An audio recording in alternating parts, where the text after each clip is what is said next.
tant comme il a ba momo, ba peso bassin, ba peso mbongo, ça suffit. Mais qu'est-ce que eux gagnent à la fin? Bah, on va gagner plus. Dans aucun de 5 ans, mandat, on va combien? Même pour les enseignants, les fonctionnaires, à on n'a jamais libéré pour nous voter. Mais je vous informe que bazo réclamer même mon na bango étant que ba député mata. Mais est-ce que si ba réclamer en tant que li pas 300 francs et ça qui 300 comme 500 ba diminuer ndam et mata. Na lika na yebiso yondo za mokonzi. Koko isabo konzi no teloko les aou à cause ya soupe wa matembele. Merci bino boss abonné massivement à CM télévision chaîne biso na bino ma base Rolanda bokozo pena makambo embele ya kitoko za bino imo pasteur je te répète vraiment boss abonné Nicolo tout ça à base CM télévision chaîne biso na bino vraiment bomela base. Un nouveau numéro pour vous fidèles téléspectateurs Bandeko Balandi à CM télévision les lots tout poussana kili sous topé to réfléchissa kili sous par rapport à la réalité. Voilà pourquoi tu es informé bino topé ko servir bino pour le compte de cette émission qui une réalité au ezama kambo ezole kana Kinshasa entre autres tozomona soko tamboli na Kinshasa mobimba au tamboli de partout topé na Congo mobimba au mona ba o babengaka ba kaliko topé au mona o babengaka ba banderole par-ci par-là. Bato bache mususu alobi je soutiens tel mususu alobi allez vous enrôler mususu alobi ceci cela nyonso wana ezali pona koloba tout simplement que bato bazali déjà kopesa makanisi ete tozali ba candidat na élection ezali koya. Mais qu'est-ce que nous avons pu trouver ou nous avons compris par rapport à ça? Toye komona que na Congo na biso lelo po mutu azala riche, topé moutou pour que Aza l'épanoui, pas bonga. Il faut seulement la politique. C'est une réflexion dans laquelle nous allons évoluer tout au long de cette intervention ou de cette réflexion, une petite réflexion d'ailleurs. Tout ce monde appelle Isusu, Nangambouana Moussousou Yabandeko, ou comment on a parti politique, aucun enseignement, et puis ailleurs, tu verras, vous allez constater des partis politiques par-ci, par-là. Et au monde, on a 4 partis politiques, vous allez comprendre que Bamsous Bazo prône sur les changements. Bamsous Balobi Biso toza ba démocrate. Bamsous pe kuno mona babi Biso, nous voulons l'émergence. Bamsous Balobi le peuple d'abord. Mais dans tout cela, qu'est-ce que nous remarquons? C'est que si nous partageons un même avis, to peut tozo partager vision moko, nous devons se mettre ensemble pour l'épanouissement de la RDC. Bandeko Balandi RDC Zamboka o ya Biso topona. Tosenga te que tozala ba Congolais. Mais nzambe sala que tozala ba Congolais. Si réellement nous aimons la RDC, si réellement tolingi mboka, makami balo na uti koloba.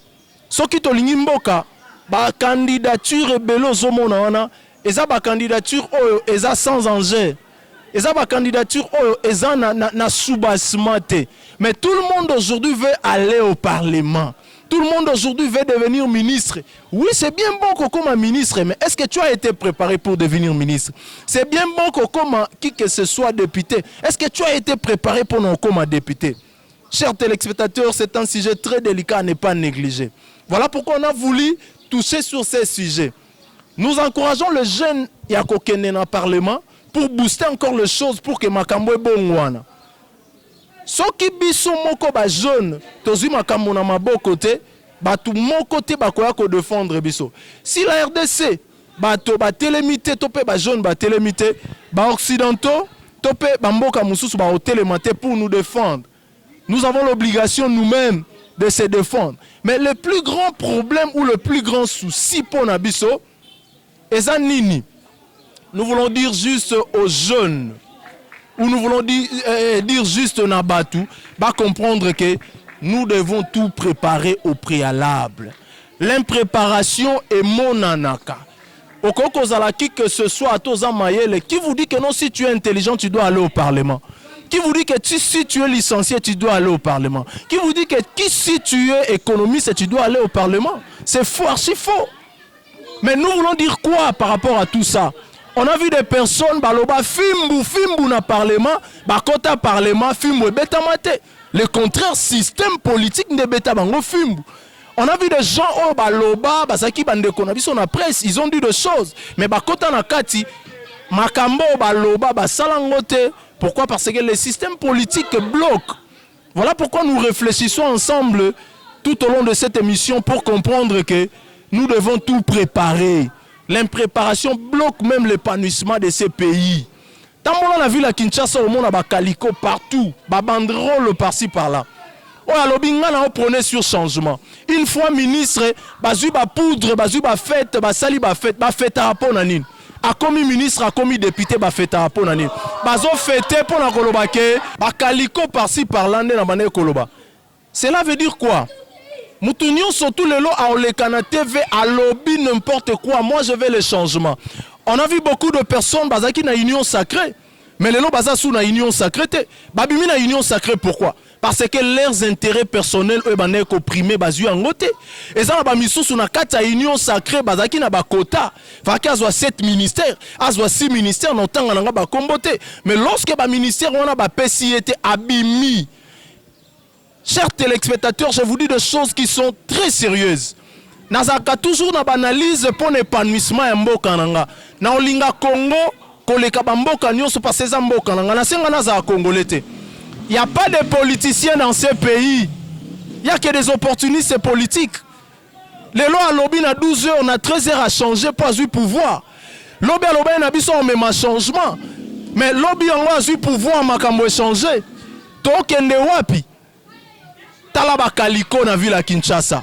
En dehors bakaliko, tala batu oyo lelo, oyo bazalaki azalaki na parti politique songolo lobe abimi.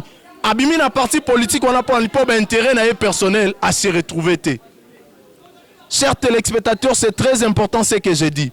Et belé pe lisusu ozomona soki ye azu poste bilenga pouvoir. Mais so muninga azu pouvoir et comme problème. Ba nommer le président Bemba ya MLC, ba nommé Vital Kamerhe na ministère économie à UNC. Tomoni combien de partis politiques ba sali intervention pour la holobake non ah yes ceci c'est là. Mais lorsque nous accusons Vital Kamerhe, nous accusons aussi la justice congolaise. Nazana pour nos côtés là-bas tout est. Lorsque nous parlons mal pour le président Bemba, nous savons de quoi il est capable. Nous connaissons que bien regardez, ce qui batu ba comprendre le moroté. Sans la paix na mboko yo makambo e marché te. Yo za bien posana ba frère non ndako. Mais tala condition nini bandeko ba vivre nango na est. Eza na batu musu na est lelo ba parents bazate. Eza na bana misusu na est ba violé. Eza na bana musu na est ba parents portés disparus. Baza bandeko na biso lisapi oyo soke zui pasi. Nzoto mobimba fo yo ka pasi. Au moins que tous à la bateau, tous à la Congolais, tous à Banguna bisomo yamboka Congo. Bandeko bazana est ba souffrir. Ngana peut être tozolia to mais la toza bien. Alors bandeko bazana est o ba souffrir ba bandeko ngana o ba congolais. Si nous aimons ce pays, nous devons faire le tout possible pour que mboka na biso ezala na kimia. Soko lobi ke yo za politologue, yo za politicien. Mais tout le monde a fait apport na yo. Nous devons tous apporter notre soutien par rapport à mboka na biso. Le loza kabiliste, lobi oza tshisekidiste, lobi oza sokinan. Pourquoi on a nion soso luka intérêt na yo? Ndena ute koloba ah. Ozu pouvoir au commis député au CP la rapport na nini. Au commis ministre bochara ba poudre pour na nini. Même de quoi zayi na kabe aka muanga foya. Boya to bonga poto ozu pouvoir. Mais si la presse congolaise ne parle pas de ces choses, to sungambo kanabisote. Même nous-mêmes, la presse, on a les lots, ceux qui, moi, enveloppe bimi, bah, pèsio moi, jeep, au changé, malo, bah, déontologie journalistique. Déontologie, à presse, les lots, to perdre en haut.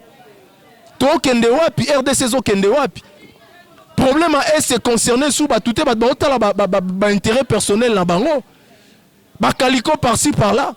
Namboko po mutu abonga to mutu azamala mfale kana politique po ayebi kana politique akoyiba na politique akobuka na politique arosa n'importe quoi mais mboka ezo kende wapi ailleurs na ba pays comme États-Unis j'ai connu un président avant ça la campagne na akeko de mbongo et pas ba affairé ce sont les affairés ailleurs nde ba na mbongo les politiciens te mais chez nous ici pour comme oza na mbongo faut comme politicien.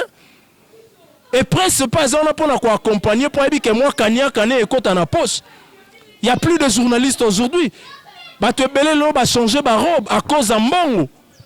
À cause de makambo belé. les élections arrivent. J'ai fait appel au peuple congolais, aux souverains primaires. Cela veut dire tout simplement que pouvoir au bazo dondo anango tope bazo salela et utakana yo peuple. Ce qui peuple lelo aucun nani a vote au PCA mandaté à cause mandaté. Oui, batebele ba olandanga bakolo ba messie maolo banine. Non, nalinga yebiso que ce qui aucun vote pour na ko voter. Et que makambo yo salaki kuna babimisi angote, je suis venu te révéler une chose.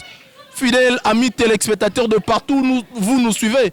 Ezalana Poto, Ezalana Afrique, Ezalana Asie, Océanie, de partout vous nous suivez. Je vais juste vous révéler une chose. Moutounion surtout aza candidat, moutounion surtout oyo a olekana maponami, to pe a olekana maponami te alingi changement ya mboko. Soki mutazuyo, mutazuyo, un candidat ou soit ndekomoko azuyo comme étant témoin, tu dois veiller jusqu'à la fin. On soit témoignage. Témoin veut dire quoi? Témoignage.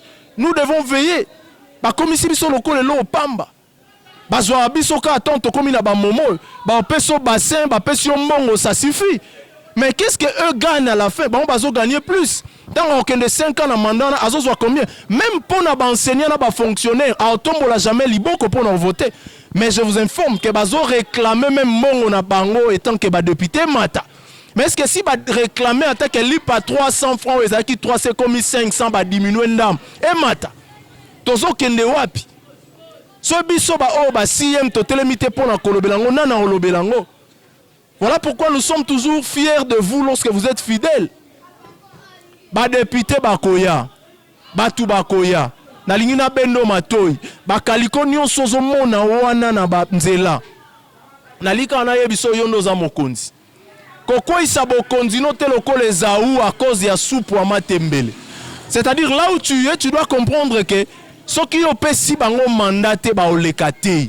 Yondo za mokonzi. Voilà pourquoi ba on cause on a liputa na bassin, na polo pe na mbong. Ne cédez pas. Pourquoi? Parce que après on a est-ce que boyebi pourquoi vacances parlementaires et salamaka. Fidèles amis téléspectateurs, fongola matoy au comprendre oyeba pourquoi je fais cette réflexion. C'est pour te réveiller du sommeil. Vacances parlementaires et salamaka pour député azong à la base naye. Ayeba quels sont les problèmes qui se trouvent dans sa base. Mais député on l'a que azong à la base naye pour ayeba ba problème. Député ozwa pepo, tope mobembo, tope avion, akei libanda mboka. Ole ke azonge la bino pa ba problème nin bozana ngo par exemple na Lemba, na Gombe, na Matete place au bovota qui. Mais azonge la bino te. Ya préféré ke na epoto etali bino sous etali li sous te parce que bino si bo pesa qui est ba vote na bino. Voilà pourquoi chers amis téléspectateurs, c'est ici ande bozwaka boania bozwaka sagesse pe bozwaka information en temps réel. Cette fois-ci les élections arrivent. Félix Tshisekedi comme président de la République passera. Mais guerre ya c'est ceux qui t'ont s'unir, ceux qui t'ont ensemble et qu'aussi la té. Il y a beaucoup de traîtres pour leurs intérêts. Ben intérêt personnel des opprimés. Balingi peuple té. Ba oye biso changement. Ba oye biso ngainde. Ba oye biso ngane la lingi peuple ba ochama kelele. Je vous informe makambo katanga ezo telema sous ezo yinda. Ezo yinda makambo katanga. Pour les intérêts personnels. Ce qui intéresse les gens en Andaye, à cause de jeune, à jeune nassima, à cause de carte d'électeur, à jeune nassima. Une fois eu pouvoir, c'est fini à Bossani population. Toloba, telobi bandeko. Amis fidèles téléspectateurs, nous devons parler. Nous allons parler jusqu'à la fin. Et vous devez savoir que tel que nous sommes ici, votre chaîne CM Télévision va vous diffuser des informations sûres. C'est notre travail. On a été à l'école, on a étudié pour ça. Voilà pourquoi nous vous informons. C'est le moment des élections, les élections arrivent. Nous devons choisir utile. Nous devons voter utile. Polo, bassin et Kosayote. Après avoir coupé ce bassin, ils ont gagné plus que yo. Aucun jour, à reçoit problème na yo, à Omemango, na parlement. Essentiel, il y a eu bon, il y a eu vacances parlementaires à Kepoto. Bah comment na basimi balé misatu. Na Kinshasa mususu, na Poto mususu. To voter ba jeune. To pe sa ba jeune. Responsabilité cette fois-ci. Tout ça là-bas, jeune confiance. Et les jeunes dont je parle, ce sont des jeunes qui sont préparés. amis fidèles téléspectateurs, bon na loba na kanda penza makasi parce que tozomona makambu au fur et à mesure makambu ezokende ka mabe. To uti na dollar na 92, 94, to na 100, le lot to okende na 200, na 230. Lobi to okoma na 250. Maman ke wenze mutu bandi ko soi. Azui 10 000 francs à Okokole Sanda kwa 5 personnes. Les choses vont très mal. Ensemble, nous sommes ensemble, nous sommes de l'avant. Yo peuple congolais, yo kanga fungola misu. Ne votez pas n'importe qui pour appeler polo et lamba. J'insiste, votez utile. Cette fois-ci, nous veillons. Même na place où tu voter, tu as effort que tu as plus na témoin pour que biso moto bimsa cette fois-ci ba résultat na biso. Il n'y a pas de politiciens dans ce pays, il n'y a que des opportunistes politiques. Nous connaissons ça qui politique, basu pouvoir, batindi qui est ministre. Nous voulons préparer les jeunes et nous voulons faire les choses autrement. Amis fidèles téléspectateurs, c'était un très bon plaisir de vous servir pour le compte de cette émission Kin Réalité avec CM. Je pense à mon caméraman privé, Isaac Nsambi. Pourquoi pas penser à toute l'équipe technique na Obazalakana pour na kosunge pour na montage.